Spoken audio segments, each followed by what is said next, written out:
आशुतोष जी, आपसे मेरा ये सवाल है कि वीएचपी को बने 1964 में वीएचपी बना था, बजरंग दल करीब 1980 में बनाया गया था। तब से अब तक ये लोग खामोश थे, लेकिन अब ये मुद्दा इतने जोर शोर से क्यों उठाया जा रहा है? देखिए श्रावणी, ये मुद्दा है ही नहीं, सियासी मुद्दा ही नहीं है। अभी जो मैंने फाजिल साहब को भी सुना और दिनेश शर्मा जी को भी सुना। औरंगजेब की मृत्यु हुए 318 साल हो चुके हैं। 1707 में जब उसकी मृत्यु हुई तब वो 88 साल का था। हम छत्रपति शिवाजी की बात करते हैं। छत्रपति शिवाजी थे, हमारे देश का गौरव थे, लेकिन अगर एक फिल्म बनी है तो उस फिल्म में एक नायक भी होता है, एक खलनायक भी होता है। मुझे नहीं लगता है कि पूरे इस देश का कोई भी मुसलमान औरंगजेब की तारीफ करता होगा।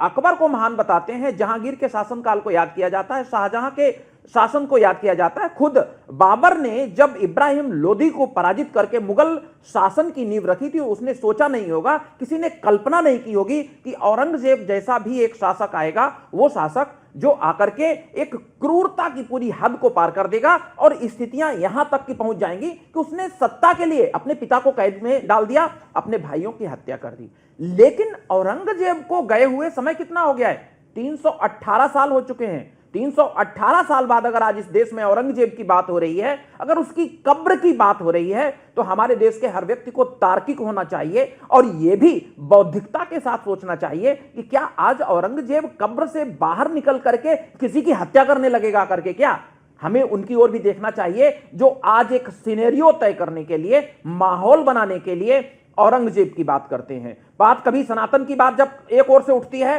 तो दूसरी ओर से औरंगजेब की बात होने लगती है। अबू आजमी ने पहले औरंगजेब का जिक्र किया, राशिद अल्वी उसमें थोड़ा सा मिर्च और लगा देते हैं।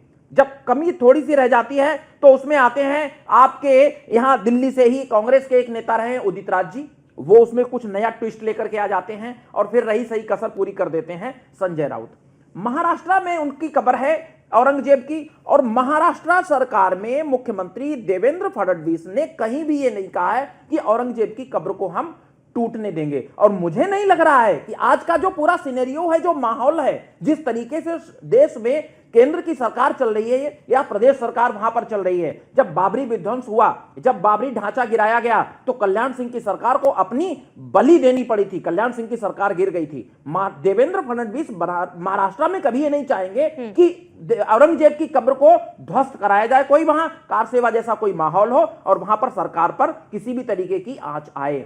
लेकिन श्रावणी, सबसे बड़ा मामला यही है कि जब भी किसी भी तरीके का कोई सिनेरियो खींचने की कोशिश होती है, उस समय ये जो सियासी दल है ना, कोई माहौल लेकर के आ ही जाते हैं, और वो माहौल ऐसा होता है जो निश्चित रूप से शांति और सद्भाव को पूरी तरीके से ध्वस्त करने पे आ जाता है। एक सवाल मेरा बहुत जरूरी है, मैं फाजिल साहब से पूछना चाहूंगा। फाजिल साहब, बिल्कुल सही है, मैं मानता हूं कि उसकी कब्र को कतई हाथ नहीं लगाना चाहिए, संरक्षित करना चाहिए, क्योंकि किसी की वीरता का गुणगान होता है तो उसकी क्रूरता पर भी सवाल होना चाहिए। लेकिन मुस्लिमों की बात जहां पर हम करते हैं, मुझे नहीं लगता कोई आम मुस्लिम औरंगजेब को अपना आदर्श मानता होगा। फिर औरंगजेब को लेकर के इस तरीके की बातें उठती क्यों हैं? उसके प्रति प्रेम क्यों जाग जाता है? अगर अपने पिता की कोई हत्या करके पूरा अपना राजस्व जो छीन लेता है, उसकी विरासत को, तो क्या हम उसको आदर्श मानेंगे? अपने भाइयों की हत्या अगर कोई कर देगा, अपने पिता को जेल में डाल देगा, तो क्या हम ये इस तरीके का आदर्श मान करके चलेंगे कि जैसा उसने औरंगजेब ने किया, हम अपने घर में क्या किसी औरंगजेब को जन्म लेते हुए देख सकते हैं? तो मुझे तो यही लगता है श्रावणी कि इस तरीके के पूरे मामले पर, चाहे वो हिंदू पक्ष हो और चाहे मुस्लिम पक्ष हो, कोर्ट को जाने दीजिए। जहां काशी की बात हुई कि मंदिर तोड़ा गया, काशी मथुरा या किसी की बात हुई, सभी मामले कोर्ट में चल रहे हैं। आपका अयोध्या का मामला भी सुप्रीम कोर्ट के द्वारा हल हुआ और देश के मुसलमानों ने उसको मस्तक झुका करके स्वीकार किया। तो जब सुप्रीम कोर्ट किसी बात को कहता है, सुप्रीम कोर्ट निर्णय देता है, हमारे देश में लोकतांत्रिक व्यवस्था है, तो इस तरीके के माहौल बनाए क्यों जाते हैं? मुझे नहीं लगता है कि उसकी कब्र को तोड़ने की या किसी तरीके की औरंगजेब का ना तो महिमा मंडन होना चाहिए और ना ही उनकी कब्र की तोड़ने की बात होनी चाहिए। जो चीजें हैं वो यथास्थिति बनी रहनी। क्योंकि मुझे भी ये लगता है कि जब हम इन बातों पर चर्चा करते हैं या फिर इस पर बयानबाजी होती है, तो आप ऐसा लगता है कि क्या हमारे पास सवाल खत्म हो चुके हैं कि इन तमाम चीजों पर सवाल उठाए जा रहे हैं।